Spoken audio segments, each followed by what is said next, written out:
நிர்வாகிகளே, நம்முடைய திராவிட முன்னேற்ற கழகத்தின் மூத்த முன்னோடிகளே, முன்னணி செயல் வீரர்களே, நம்முடைய அன்பு தலைவர் கலைஞரின் உயிரினும் மேலான அன்பு உடன்பிறப்புகளே, உங்கள் அத்தனை பேருக்கும் என்னுடைய வணக்கத்தை, நன்றியை நான் தெரிவித்துக் கொள்வேன். நம்முடைய கூட்டணியுடைய வேட்பாளர் தேமுதிக வேட்பாளர்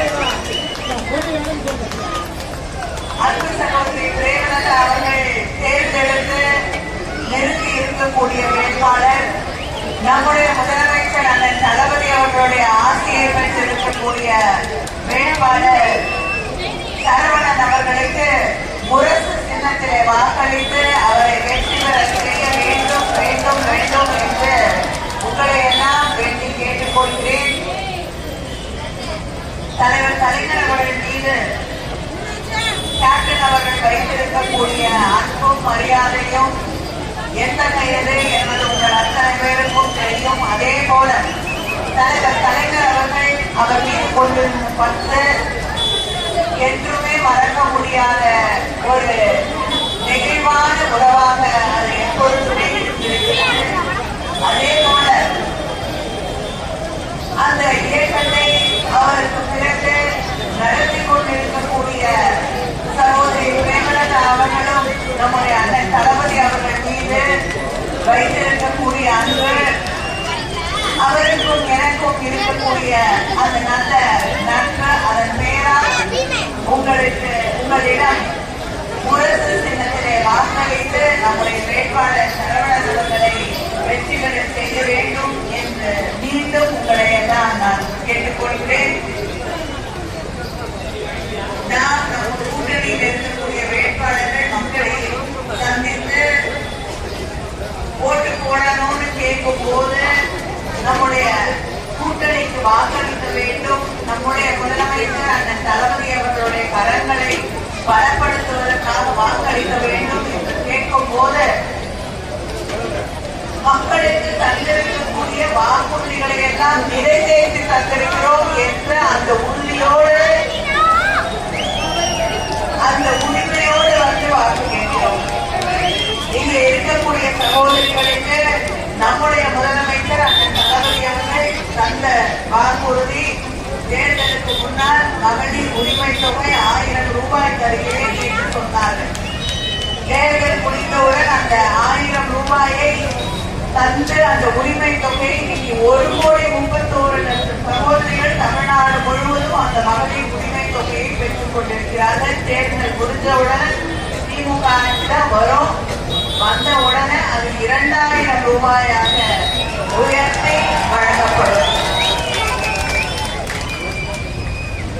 அதே போல நீங்க எல்லாம் அதிகமா எதிர்பார்த்துட்டு இருக்கக்கூடிய ஒரு வாக்குறுதி எது?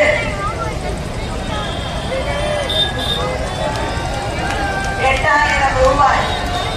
8000 ரூபாய்க்கு ஒரு கூப்பன் உங்களுக்கு வழங்கப்படும். நீங்க கடைக்கு போய் உங்களுக்கு எது வேணுமோ அதை வாங்கிக்கலாம். நாங்க வாங்கி கொடுத்து உங்க வீட்டுல ஒரு ஃப்ரிட்ஜ் இருக்குன்னு வச்சுக்கோங்க, இன்னொரு ஃப்ரிட்ஜ் கொடுத்தா என்ன பிரயோஜனம்? ஒன்றும் இல்லை, 2 ஃப்ரிட்ஜ் என்ன பண்ண முடியும்? அதனால முதலமைச்சர் சொல்லி இருக்கிறார்கள், இந்த சகோதரிகளுக்கு அவர்களுக்கு என்ன தேவை? உங்களுக்கு ஃப்ரிட்ஜ் வேணும்னா ஃப்ரிட்ஜ் வாங்கலாம், வாஷிங் மெஷின்னா வாஷிங் மெஷின் வாங்கிக்கலாம், அது இல்லையா கிரைண்டர் வேணுமா அதை வாங்கிக் கொள்ளலாம். அது மட்டும் இல்ல, இருக்கிற கிரைண்டர் அதை கொடுத்துட்டு பெருசா வாங்கி முதலமைச்சர் 2000 ரூபாய் கொடுக்குறேன்னு இருக்காரு, நான் மாவு அரைச்சு வியாபாரம் பண்ண போறேன், பெரிய பிசினஸ் நான் வர போறேன்னா கூட அதையும் நீங்க பண்ணலாம். அதுக்கான உதவிகளை செய்யக்கூடிய முதலமைச்சர் நம்முடைய முதலமைச்சர் என்ற உரிமையோடு வந்து உங்களிடம் வாங்குகிறேன். சுய உதவி குழுக்களிலே இருக்கக்கூடிய சகோதரிகளுக்கு அந்த சகோதரிகள் சுயமா தொழில் தொடங்கணும்னு நினைச்சீங்கன்னா உங்களுக்கு எந்த வித தடையும் இல்லாம வீடு இருந்தா கூட அடமானமா இல்லைன்னா வேற ஏதாவது கூட அப்படின்னு கேட்க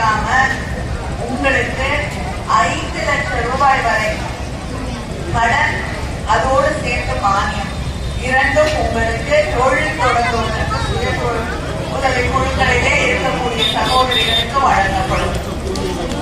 லேப்டாப் அதை நிறுத்தினது யாரு?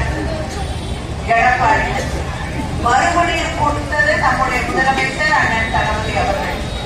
வரக்கூடிய நம்முடைய திராவிட முன்னேற்ற கழக ஆட்சியிலே 35 லட்சம் இளைஞர்களுக்கு இளம் பெண்களுக்கு லேப்டாப்புகள் மடிக்கணினிகள் வழங்கப்படும். கல்லூரியில் போய் படிக்கக்கூடிய நம்ம வீட்டு பிள்ளைங்களுக்கு 1000 ரூபாய் தருகிறார்கள்.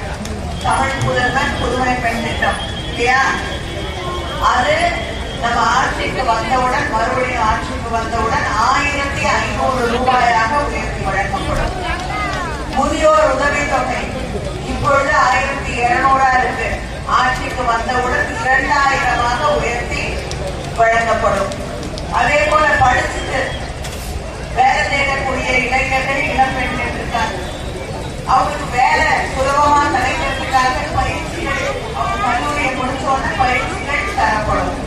அப்படி பயிற்சி தரக்கூடிய அந்த நேரத்தில் 6 மாசத்துக்கு அவங்களுக்கும் ஒவ்வொரு மாதமும் 1500 ரூபாய் வேலை கிடைக்கும் வரை 6 மாதங்களுக்கு அவர்களுக்கு அந்த 1500 ரூபாய் வழங்கப்படும்.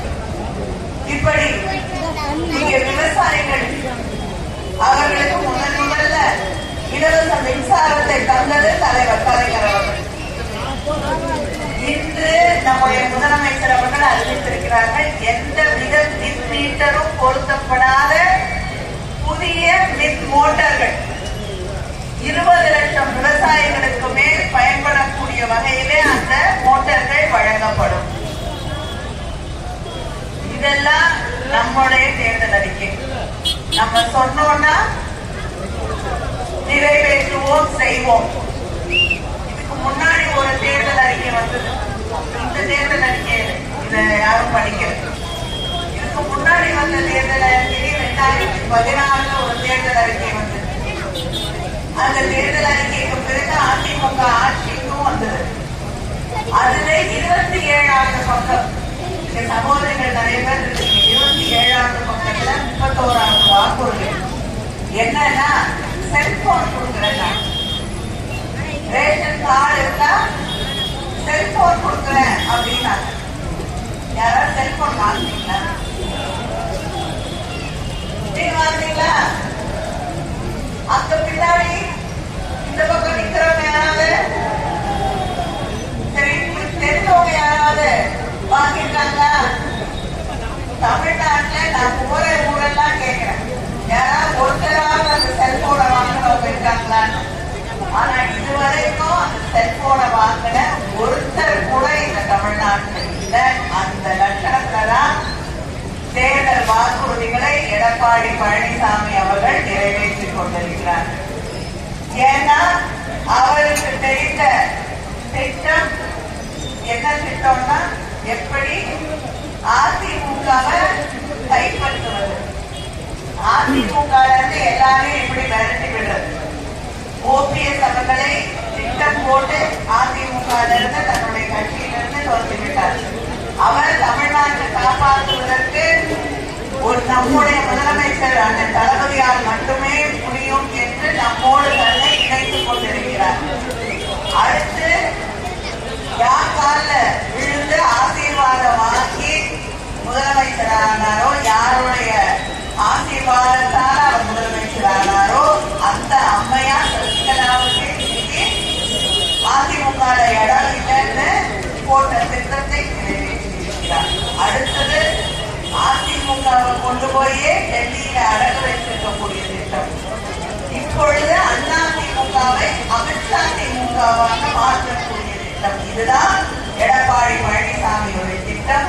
அந்த திட்டத்துக்காகத்தான் தமிழ்நாட்டுக்கு தொடர்ந்து துரோகம் செய்து கொண்டிருக்கக்கூடிய பிஜேபியோட நமக்கு நிதி கொடுக்கறதில்லை. நம்ம பிள்ளைங்க படிக்கிறதுக்கான இந்த ஹிந்தி படிச்சீங்கன்னா பிள்ளைகளுக்கு தர வேண்டிய, நம்ம பிள்ளைகளுக்கு தர வேண்டிய 3500 கோடிக்கு மேல் இருக்கக்கூடிய நிதியை தருவேன் என்று பிடித்து வைத்திருக்கக்கூடிய டெல்லி, நீங்க நம்ம மாவட்ட செயலாளருக்கான எத்தனையோ முறை நாங்கெல்லாம் அங்க நாடாளுமன்றத்துல அந்த நிதியை கொடுப்போம் அப்படின்னு சொல்லி எத்தனையோ போராட்டங்களை நடத்தி இருக்கிறோம். ஆனாலும் தருவதற்கு தயாராக இல்லை.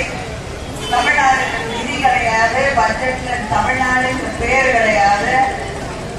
ஏன் நம்முடைய கீழடி ஆய்வறிக்கையை கூட ஏற்றுக்கொள்ளாத ஒன்றிய அரசாங்கம் இப்படிப்பட்டவர்களோடு தான் கைகோர்த்து கொண்டு எங்களுக்கு வாக்களிக்க வேண்டும் என்று எடப்பாடி பழனிசாமி அவர்கள் கேட்டுக் கொண்டிருக்கிறார்கள். இது தமிழ்நாட்டுக்கு துரோகம் செய்யக்கூடிய கூட்டம் என்பதை புரிந்து கொண்டு இந்த தமிழ் மண்ணிலே உங்களுக்கு ஒரு பிடி மண் கூட கிடைக்காது என்பதை இந்த தேர்தலிலே அவர்களுக்கு புரிய வைக்க வேண்டிய தேர்தல் என்பதை நாம் தெரிந்து கொள்ள வேண்டும்.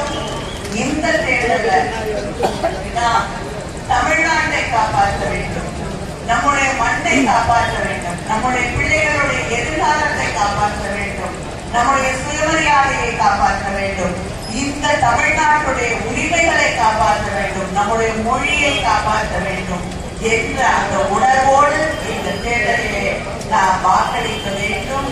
நான் உங்களிடம் வாக்களிக்க வேண்டும் என்று கேட்கும் பொழுது இந்த தொகுதி போலூர் தொகுதியிலே முதலமைச்சர் அவர்கள் செய்து தந்திருக்கக்கூடிய சாதனைகள், விநாயகபுரம் ஊராட்சியில 13 கோடி மதிப்பீட்டில் மேம்பாலம் கட்டி தரப்பட்டுள்ளது. போலூர் நகராட்சியில வணிக வளாகம் கட்டித்தரப்பட்டு திறக்கும் தருவாயிலே இருக்கிறது. போலூர் நகராட்சியில 37 கோடி மதிப்பீட்டில் மேம்பாலம் கட்டப்பட்டுள்ளது. செய்யூர் வந்தவாசி போலூர் சாலை மற்றும் செய்யூர் பனையூர் சாலை இருவழி சாலையாக தரம் உயர்த்தி 3 புதிய புறவழி சாலைகள் அமைக்கப்பட்டிருக்கிறது. போலூர் நகராட்சியிலே 8.5 கோடி மதிப்பீட்டில் 2000 மெட்ரிக் டன் வட்ட செயல்முறை தானிய கிடங்கு கட்டித்தரப்பட்டுள்ளது. போலூர் பேரூராட்சியிலிருந்து நகராட்சியாக தரம் உயர்த்தி தரப்பட்டிருக்கிறது. இது எல்லாம் நாம் செய்து தந்திருக்கக்கூடிய இந்த தொகுதிக்காக செய்து தந்திருக்கக்கூடிய சாதனைகள். மறுபடியும் ஆட்சிக்கு வந்தவுடன் திருவண்ணாமலை மாவட்டத்தில் வேளாண் தொழில் பூங்கா அமைக்கப்படும். திருவண்ணாமலை மருத்துவக் கல்லூரி மருத்துவமனையிலே புற்றுநோய்க்கான நவீன சிகிச்சை வசதிகள் ஏற்படுத்தப்படும். விவசாயிகளுக்காக கால்வாய்கள் தூரம் வரப்பட்டு தேவையான இடங்களிலே புதிய கால்வாய்கள் அமைத்து நீர்ப்பாசன வசதிகள் மேம்படுத்தப்படும். இயற்கை வேளாண்மைக்கு தேவையான இடுபொருட்கள் தயாரிப்பிலே மகளிர் சுய உதவி குழுக்களின் பங்களிப்பை நாங்கள் உருவாக்குவோம். இப்படி ஒவ்வொருவருக்கும் தேவையானவற்றை நம்முடைய முதலமைச்சர்கள் செய்து கொண்டிருக்கிறார்கள். காலை உணவு திட்டம், நம்ம வீட்டு பிள்ளைகள் மதியம் வரை பசியோடு இருக்கக்கூடாது என்பதற்காக காலை உணவு திட்டத்தை உருவாக்கி செயல்படுத்திய முதலமைச்சர் நம்முடைய முதலமைச்சர் அவர்கள் இப்பொழுது 5ஆம் வகுப்பு வரை அந்த பிள்ளைகளுக்கு உணவு வழங்கப்படுகிறது. ஆட்சிக்கு வந்தவுடன் 8ஆம் வகுப்பு வரை அது உயர்த்தி தரப்படும், விரிவாக்கப்படும். இன்னும் கொஞ்ச நாள் போனா முதலமைச்சர் நிச்சயமா அது 12ஆவது வகுப்பு வரை கூட கொண்டு வந்து விடுவார். அதனால் உரிமையோடு மீண்டும் கேட்கிறேன், மறுபடியும் இந்த மண்ணிலே திராவிட மாடல் ஆட்சி உருவாக்க வேண்டும். தமிழ் மண்ணை காப்பாற்ற வேண்டிய கடமை நம் அத்தனை பேருக்கும் இருக்கிறது. அந்த கடமையிலே நம்முடைய அண்ணன் தளபதி முத்துவேல் கருணாநிதி ஸ்டாலின் அவர்களுடைய கடமையை பலப்படுத்த நம்முடைய வேட்பாளர் சரவணன் அவர்களுக்கு முரசு சின்னத்திலே வாக்களித்து அவரை வெற்றி பெற செய்ய வேண்டும் வேண்டும் வேண்டும் என்று உங்களை எல்லாம் வேண்டி கேட்டுக்கொள்கிறேன். நன்றி, வணக்கம். போலூர் தொகுதி பொறுப்பாளர் அண்ணன் டாக்டர் கம்பன் உள்ளிட்ட ஒன்றிய நகர பேரூர் கழக செயலாளர் கூட்டணி சேர்ந்த முற்போக்கு கூட்டணிய அங்கம் வைத்த நிர்வாகிகள் அனைத்துக்கும் மனமார்ந்த நன்றி நன்றி நன்றி.